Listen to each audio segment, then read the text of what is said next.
At number 10, we have Jennifer's dismissal of bad teacher actress Cameron Diaz when she made the comment that she believes Cameron is a quote, lucky model who's been given a lot of opportunities, and how she wishes she would have done more with them. In turn, Cameron made a statement that Jennifer's behavior on set was rather cold, as she pretty much ignored her. She also described Jennifer as being someone who was hard to work with. As a clapback, Cameron further pushed that JLaw should stick to her day job of singing. However, in the same Jennifer interview, it wasn't just Cameron that she came for. She also took shots at fellow actresses Gwyneth Paltrow and Winona Ryder. For Gwyneth, Jennifer said, "Tell me what she's been in? I swear to God, I don't remember anything she was in. Some people get hot by association. I heard more about her and Brad Pitt than I ever heard about her work." On Winona, Jennifer recalled, "I was never a big fan of hers. In Hollywood, she's revered. She gets nominated for Oscars, but I've never heard anyone in the public or among my friends say, oh, I love her." At number 9, we have radio show host and interviewer Howard Stern, whose reasonings for not liking JLo comes in many forms. For one, he hates her music.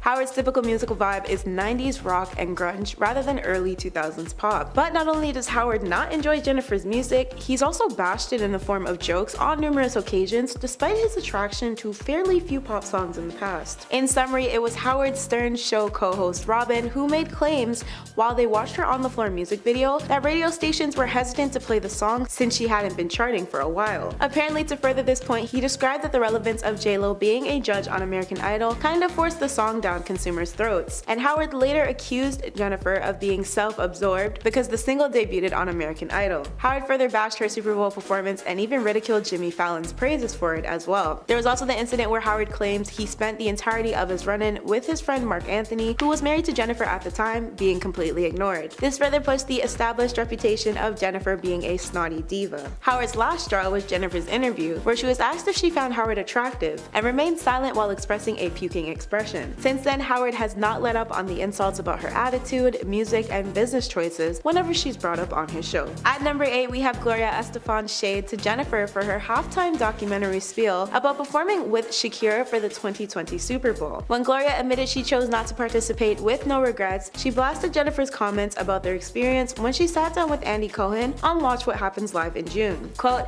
"Imagine what JLo would have said if I was third. I literally would come out, done, shake your booty, and out. It was their moment, plus I didn't want to go on a diet in December." This was in light of JLo's reaction to Shakira co-headlining the sports event. Benny Medina said in the film that it was insulting of the Super Bowl to request 2 Latina artists when one had already historically done the work. Yet Jennifer was the one who was upset about splitting her time on stage, stating that they only had 5 minutes to sing all their desired songs accurately. Quote, "We have to have our singing moments. This is the worst idea in the world to have 2 people do the Super Bowl." While Jennifer and Shakira communicated about their upcoming performance, Jennifer added, "They said 12 minutes. I got a good confirmation that we could have an extra minute or 2, so now we're at like 13-14 minutes. I think Shakira, what we should have is you should have half the time and I should. If it was going to be a double headliner, they should have given us 20 minutes. That's what they should have effing done." At number 7, we have singer Brandy, who was apparently picking sides when the Lopez-Carey feud was at its peak. Brandy had shared an Instagram photo of her embracing Mariah in 2017 with a short 3-word caption of #SheKnows Me. Brandy's followers were on her like water as soon as the post was uploaded, speculating that the caption had everything to do with Mariah's famously memed "I don't know her." In response, Brandy denied there being any drama, rearranging the caption to then say, "I swear I don't know what the fuss is about. I love this pic and everyone thinks I'm throwing shade. At who? This is funny. Can't take this one down. I love this picture. And whenever I'm throwing shade, it's not questionable. You know that I am." Brandy also continued unapologetically with, "I've met her several times like the several seats that should be taken. She does know me." And if things couldn't get any shadier, Mariah made sure to clear things up in Brandy's comments with a simple "I sure do." At number 6, we have JLo's first husband, Ojani Noa. Despite their marriage being short-lived and ending as of 1998, it seems Ojani still can't stand Miss Jenny from the block. Their 9-month marriage apparently wasn't all that great, as Ojani had been working hard to slander his ex-wife's name on a number of occasions. Back in 2006, Ojani published a tell-all titled The Unknown Truth, a passionate portrait of a serial thriller. JLo halted this project with a lawsuit and claimed that Ojani was breaking their confidentiality agreement. Jennifer won $545,000 in damages, and Ojani was given a court date which forbid him from criticizing, denigrating, casting in a negative light, or otherwise disparaging Jennifer. In the next 3 years, Ojani threw himself back into news outlets when he made threats to release a sexually suggestive video of Jennifer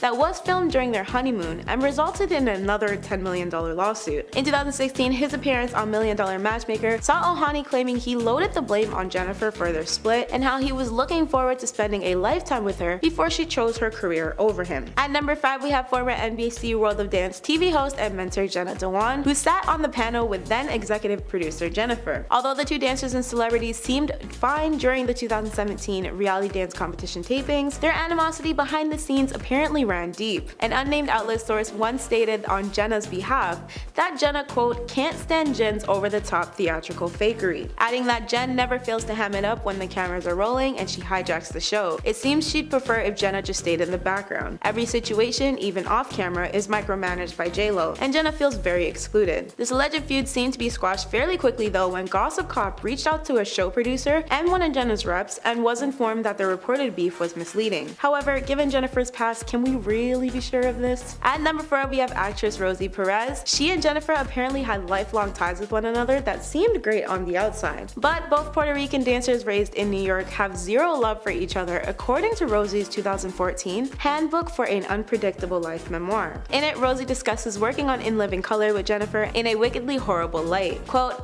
all the girls were coming into my office complaining how she was manipulating wardrobe, makeup, and me all to her advantage. Despite Jennifer dipping from ILC after 2 seasons, Rosie stuck with her words of Jennifer supposedly keeping the flame of their feud burning for years after they parted. The words on the pages of Rosie's book portrayed Jennifer to be a two-faced person who would crap on Rosie 1 minute but then act super sweet like nothing happened between them the next. At number 3, we have artist Rihanna, who seemed to be unimpressed by Jennifer after the star posted herself chilling with Rihanna's on-again off-again reported love interest Drake backstage at her 2016 Winter Vegas show. Naturally, Jennifer's snap captioned, "Look who rolled up at my show tonight to say hi, #LoveHim," sparked massive dating rumors, and it probably didn't help that Jennifer uploaded a follow-up pic of her and Drake bear hugging and looking overly comfortable snuggling up. While many were unconvinced about the headlines, Rihanna was seemingly not here for any of it, which is why she reportedly went on to dub Jennifer as a desperate traitor. According to an unnamed insider who spoke to Touch, Rihanna had felt like she experienced the ultimate betrayal by Jennifer, since they once had a tight-knit bond where Rihanna could seek solace in Jennifer for her relationship. Rihanna did not publicly address their rumored issues, however, she did seem to throw some shade when she suddenly hit the unfollow button on JLo's Insta. At number 2, we have Nicki and Jennifer's heated back and forth jabs that started with an exchange during a 2012 American Idol episode, where Nicki performed and Jennifer was a judge. When the female rapper completed her set, she boldly asked, "I was hoping maybe I could come back and be a guest judge. JLo, can you scoot over a bit?" To which Jennifer immediately quips, "I don't know if there's enough room for the both of us." Nicki seemed to hold on to that comment when she attempted to smooth things over back with The Hollywood Reporter, saying, "She didn't seem to be having it, but she's gonna have it. We were just joking around." However, in 2015, things were still just as messy when Jennifer opened the American Music Awards performing a medley of songs which included Nicki's hit Anaconda. Nicki seemed to be unimpressed by her performance, as the camera gave away her emotionless expression, which told us everything we needed to know, as one fan hinted. Nicki came to Jennifer's defense at that point though when she fired back with a tweet to a fan explaining, "I'm looking at my own face on the screen when I'm looking to the right. I turn back and look at her." At number 1, we have the iconic I Don't Know Her rivalry that has been carried out for years now. This beef has been ongoing since the early 2000s, with both stars being repeatedly questioned on whether or not they actually like each other. It seems they can't really decide though. Host Danny Cohen brought up their beef on his show in 2014, where Jennifer nonchalantly played the situation off with, "I don't have a feud against her at all. I've read things she said about me that were not the greatest, but we don't know each other. I would love to meet her and I would love to be friends with her." However, she told Wendy Williams the exact opposite in 2016 for her show, explaining, "She's forgetful, I guess. We've met many times." Andy went straight to the source to speak with Mariah that same year, and in response, Mariah reiterated, "I don't know her. What am I supposed to say?" Jennifer, of course, took this as major shade, and when people were flaming Mariah for her quote disastrous New Year's Eve performance that winter, Jennifer threw some shade of her own by liking a post referring to Mariah's performance as a train wreck. It seems Mariah got the final laugh though because she made it rain shade in her 2020 memoir, The Meaning of Mariah Carey, where she revealed her feud with Jennifer on top of slamming Jennifer's ex-husband and former CEO of Sony Music, Tommy Mottola, for allegedly attempting to ruin her career with Jennifer's help. Mariah Mariah claimed Tommy tried to sabotage the glitter soundtrack Firecracker and pushed that the movie's lead single Lover did not go unnoticed by Sony executives. Mariah also added that Sony rushed to make a single for another female entertainer on their label. But rather than naming Jennifer in the allegation in her sampling of Firecracker on I'm Real that same year, Mariah just concluded with her infamous comment, finishing her statement with, "After all that ish, Loverboy ended up being the best-selling single of 2001 in the United States." Number 10. Miley Cyrus. In 2013, Miley Cyrus allegedly got very jealous when Jennifer Lawrence went after her ex Liam Hemsworth. The jealousy was likely sparked by headlines claiming that the Hunger Games co-stars were dating, and Jennifer didn't really bother doing anything to shut down those rumors when she appeared on Watch What Happens Live in December of 2015 and admitted to making out with Liam off-set. When Andy Cohen asked, "Have you two ever kissed when the cameras weren't rolling?" she replied, "Liam and I grew up together. Liam's real hot. What would you have done?" "Yeah, I have." Not only that, but in 2014, when Jennifer visited Late Night with Seth Meyers, she recounted a time that she threw up in front of Miley at the Oscars after party. She said, "I was in such a bad condition and I look behind me and while I'm puking and Miley Cyrus is there like, get it together," essentially saying that Miley shot her a disapproving look and shamed her for puking. But when the former Disney Channel star got wind of the story, she called BS and responded with a tweet saying, "That never happened." If you're loving this video so far, please hit that like button, it would really help us out. Number 9. Chloë Sevigny. The fashion icon and indie film darling voiced her annoyance about how actors these days have to now have marketable personalities. She went on to comment on how irritating it is to see the likes of Emma Stone or Jennifer Lawrence play to the audience on late night talk shows. She said they'll have a really peppy, funny girl on the talk show rounds, and everybody adores her and loves her, wants to be her or wants to F her, and then so many people want to watch the movie or TV show. I understand that star quality, how much value that carries. Chloe ends her borderline rant with criticism of the young Oscar winner, saying, "Jennifer Lawrence I find annoying, too crass." But that wasn't the first time that the Hunger Games star has been called out for her lack of authenticity, with many film lovers criticizing her overly enthusiastic nature on various talk shows. In fact, these days a lot of people think she just tries too hard to come across as relatable, and it often feels too forced. Number 8. Lindsay Lohan. While talking to Stephen Colbert on The Late Show in 2015, Jennifer said, "I'm a big time puker. I don't stop working because I'm a show pony. And so I just keep going until eventually my body is like, if we don't make her barf or pass out, she won't stop. I get Lindsay Lohan grade exhaustion, but without any narcotics or alcohol." Of course, those comments were in pretty bad taste considering Lindsay's long-term battle with addiction. So her younger sister Aliana jumped to her defense and tweeted, "Disappointed in Jennifer Lawrence, not cool."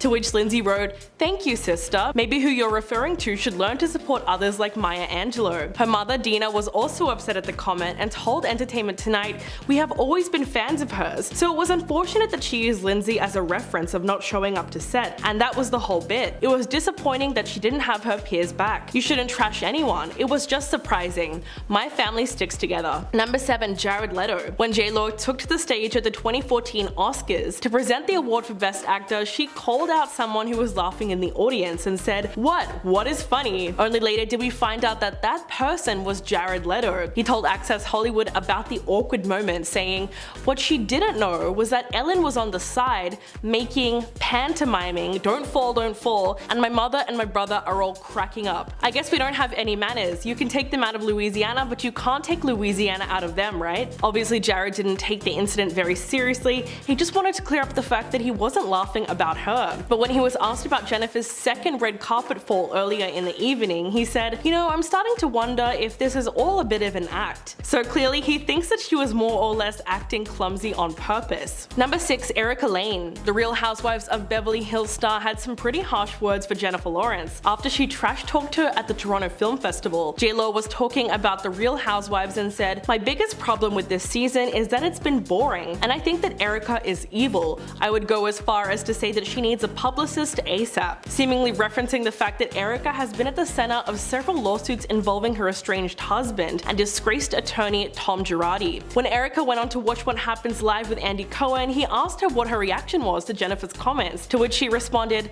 "Well, you know, it's easy to label people when they are at their absolute lowest going through something in real life on television. But anytime that she would like to come down and mix it up with us, I'm sure that we could unmask the ugly parts of her personality as well." Which was not only a great comeback, but it's also true. Number 5. Lala Kent. In 2018, when Jennifer Jennifer Lawrence went on Watch What Happens Live with Andy Cohen, she jokingly called Lala Kent the C-word. The star of Vanderkamp Rules didn't take that too kindly and tweeted, "Did Jennifer Lawrence really call me the C-word on Bravo and talk about my mama? B, you better pray I don't see you in the streets. You're one of the highest paid actresses on the planet. You claim you are pro-women and you call another woman a C-word? You are gross." Clearly Lala did not take any time to cool off, because less than a month later, she slammed Jennifer Lawrence again and said that the actress had 2 failed films in a row. She called her the type of chick who would give Harvey Weinstein sexual favors for roles. Lala also said, "I think we've come to the conclusion that she sucks. Now anytime you bring her up, I'm like, I don't have anything nice to say about her. I'm gonna say that her hair sucks, her face is a little too pudgy, like she needs to stop the drinking, you know?" Number 4, Jennifer Lopez. During a visit to The Tonight Show with Jimmy Fallon in 2014, Jennifer recounted an awkward incident that took place at the Met Ball with JLaw. She claimed that she approached JLaw asking to dance and got rejected when JLaw said, "No, I'm just going to observe." A couple of days later, the singer shared her side of the story and told Access Hollywood, "I remember that we were at the Met Ball and Kanye was about to perform and it was a crazy moment. And then they came over, Jimmy Fallon, he started talking, and then Jennifer came over too. And then she was like, 'Let's go dance.' And I was like, 'No, I'm good right here.' But I didn't mean it like, 'No, I don't want to dance with you.' I just meant like, 'It's so crowded in here, let's stay right here.'" Although she clarified that she would have loved to dance with her, it seemed like it was more of a communication issue that left JLaw feeling a little embarrassed. Number 3, Spencer Pratt. The Hills star has probably the strangest beef with Jennifer Lawrence ever. It all started in 2017 when she told Vogue about her troubles moving into her new home. She said, "The house had crystals everywhere and I was like, please get rid of these. I don't want people to come over here and think I'm a crystal person. But everyone told me, you can't do that, you can't move them. You have to have the crystal lady who put them in to move them. I just had all of the crystals yanked out, sold them, and then my effing house flooded. I hate crystals." Soon after the story ran, Spencer Pratt claimed that he felt personally attacked by her remarks. He said, "She was talking about me in Vogue like 100%. I'm the crazy crystal person she's clowning. So I'll see her, we'll bump into each other at the Beverly Hills Hotel like I see all the A-listers and they run from me." He also blamed the actress for his skin rashes and claimed that she was doing spells on him. So it's pretty clear that no one should come between Spencer and his crystals. Number 2, David O. Russell. TMZ reported that Silver Linings Playbook and American Hustle collaborators Jennifer Lawrence and David O. Russell got into a loud argument on the Boston set of their film Joy. Eyewitnesses described a screaming match between them that was ear-piercing and laced with profanities. Later, a representative for the studio confirmed the yelling, but claimed that the director was just helping Jennifer to get amped up for a scene in which she screams at someone else. A day after the report, the actress stepped forward to clear up the rumor and posted a message on Facebook saying, "It's Jen. I know I don't go on here a lot because I can barely work email, but there's been a terrible rumor going around in the last 24 hours, so I wanted to clear it up. David O. Russell is one of my closest friends and we have an amazing collaborative working relationship. I adore this man and he does not deserve this tabloid malarkey. This movie is going great and I'm having a blast making it." So it's likely that all the yelling was necessary for a good performance. And coming in at number 1, Joan Rivers. While promoting one of her new films in 2013, JLaw decided to rant about the pressure that young girls face in the media. She said, "Shows like The Fashion Police are just showing these generations of young people to judge people based on all the things that are wrong." But Joan Rivers was not too happy with Jennifer attacking her show, so she tweeted, "It's funny how Jennifer Lawrence loved the show during awards season when we were complimenting her every single week. Wait, it just dawned on me why Jennifer Lawrence fell on her way up to the stage to get her Oscar. She tripped over her own arrogance." Then she told Page 6, "My New Year's resolution is ensuring Jennifer Lawrence grows up and realizes how lucky she is and calms down. I love that she's telling everyone how wrong it is to worry about retouching and body image, and meanwhile she has been touched up more than a choir boy at the Vatican. Look at her posters. She doesn't have a nose, she has 2 holes. She just has to learn, don't talk if you're doing it.